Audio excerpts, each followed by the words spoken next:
আসসালামু আলাইকুম রহমতুল্লাহি ওয়া বারাকাতুহু আলহামদুলিল্লাহি ওয়াহদাহু ওয়াসসালামু ইবাদিহিল্লাযিনা ইসতাফা আম্মা বাদ। কাছে এবং দূরে যে যেখান থেকে আমার কথাগুলো শুনছেন বা শুনবেন সকলকে জানাচ্ছি আন্তরিক শুভেচ্ছা অভিনন্দন। আমি হাবিব আছি আপনি এর সাথে। আজ আমরা কথা বলবো আমাদের সকলের প্রিয় একজন মানুষ রফিকুল ইসলাম মাদানী দামাত বারাকাতুহু আলিয়া, ওনাকে কেন্দ্র করে কয়েকদিন আগে মাশাআল্লাহ সোশ্যাল মিডিয়ার মধ্যে ভাইরাল হয়েছেন। উনি দ্বিতীয় বিবাহ বন্ধনে আবদ্ধ হয়েছেন।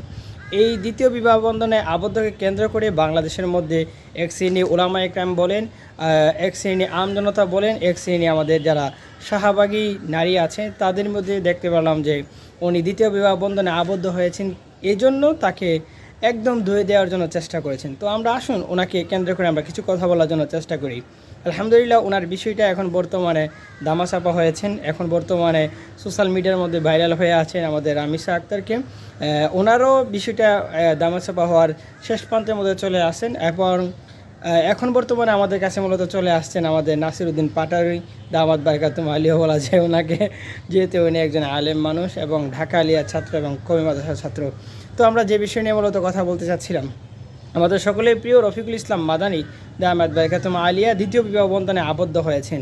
ওনাকে কেন্দ্র করে আমরা কথা বলার জন্য চেষ্টা করে চলুন।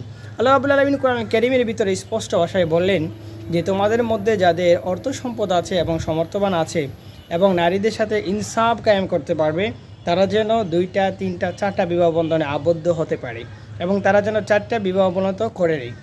যদি একটা শর্ত হচ্ছে এটা যে যদি ইনসাফ কায়েম করতে পারে, মনে রাখতে হবে ইনসাফের সাথে মূলত আপনি 2টা 3টা 4টা বিয়ে মূলত করতে পারবেন। যদি আপনি ইনসাফ যদি না করতে পারেন, রব্বুল আলামিন স্পষ্ট ভাষায় বলেন, বান্দা আমি আল্লাহ রব্বুল আলামিন তোমাদেরকে আদেশ করি একটা বিয়ে মূলত করে নিও। তার মানে হচ্ছে কি আপনি ইনসাফ যদি কায়েম করতে পারেন। এখন আপনি একজন স্ত্রীকে এক নজরে দেখলেন, আরেকজন স্ত্রীকে আপনি আরেক নজরে দেখলেন, যদি আপনি আরেকজন স্ত্রীকে আরেক নজরে দেখতে পারেন, মানে আপনি 2টা 3টা 4টা বিয়ে করলেন, মাশাআল্লাহ চমৎকার। তবে ইনসাফ যদি আপনি কায়েম না যদি করতে পারেন, সবাইকে যদি আপনি এক নজরে যদি না দেখতে পারেন, তাহলে আপনার জন্য এটা কিন্তু জায়েজ নয়। কথা হচ্ছে এটা যে আপনি যদি ইনসাফ কায়েম করতে পারেন তাহলে 2টা 3টা 4টা বিয়ে মূলত করতে পারবেন। এখন আমাদের বিষয় হচ্ছে আমাদের রফিকুল ইসলাম মাদানী দামাত বারাকাতুহু আলিয়া কোন অবস্থায় মূলত বিয়ে করেছেন। এই বিষয়টা মূলত কেন্দ্র করে আমাদের কিছু কথা বলা আমাদের প্রয়োজন, কেননা এই বিষয়টাকে কেন্দ্র করে আমাদের শাহবাগী যারা আছে, বিশেষ করে আমাদের অধিকাংশ শাহবাগী নারী সমাজ যারা আছে, তারা মূলত এটাকে নিয়ে মূলত অনেক অবস্থা 12টা বাজিয়ে দিচ্ছেন। কেননা তারা বলতেছেন যে উনি বিয়ে মূলত করেছেন যারা তার চাহিদা নিবানোর জন্য বা তার মূলত খারাপ চিন্তা ভাবনা আসে, এই জন্য মূলত তিনি 2টা 3টা মূলত বিয়ে মূলত আবদ্ধ হতে যাচ্ছেন। তো আমরা একটু কথা বলি যে ওনার অবস্থানটাকে আমরা একটু চিন্তা করি যে ওনার প্রথম স্ত্রী যখন আমরা লক্ষ্য করে দেখতে পেয়েছি যে একটা কন্যা সন্তান যখন হবে, এই মুহূর্তে তিনি মূলত বিবাহ বন্ধনে মূলত আবদ্ধ হয়েছেন। আলহামদুলিল্লাহ ওনার যে বিয়েটাকে আমরা মূলত গ্রহণযোগ্য করেছি এবং তার বিয়েটাকে মূলত আমরা অ্যাপ্রিসিয়েট করি। তবে এই অবস্থানটাকে একটু আমাদের একটু ত্রুটি থাকতে পারে। আমার প্রিয় ভাইয়ের কাছে অনুরোধ থাকবে, যদি আপনি 3য় নম্বরে বিয়ে মূলত করেন, এই অবস্থানটাকে একটু কেন্দ্র করে নেবেন যে আপনার স্ত্রী মূলত অসুস্থতা থেকে মূলত সুস্থতার ভিতরে আছে কিনা, বা আপনার সন্তান দুনিয়াতে আগমন করছেন, এই মুহূর্তগুলো আপনি একটু চেঞ্জ করে মূলত আপনি বিয়ে করবেন। তবে মনে রাখতে হবে আপনি যদি ইনসাফ কায়েম করতে পারেন, আলহামদুলিল্লাহ আপনি যথেষ্ট একজন জাননেওয়ালা মানুষ, 2টা 3টা বিয়ে মূলত আপনি করতে পারেন, 4টা বিয়ে মূলত করতে পারেন। তবে আমাদের কথা হচ্ছে এটা ইনসাফ মূলত কায়েম করতে হবে। আসুন আমরা যারা মূলত ওনার বিরোধিতা করেছি, ওনার অবস্থানটা একমাত্র আল্লাহ সুবহানাহু ওয়া তাআলা ভালো জানেন এবং উনি মূলত ভালো জানেন যে উনি ওনার অবস্থান থেকে কতটুকু মূলত তিনি সঠিক পথে আছে।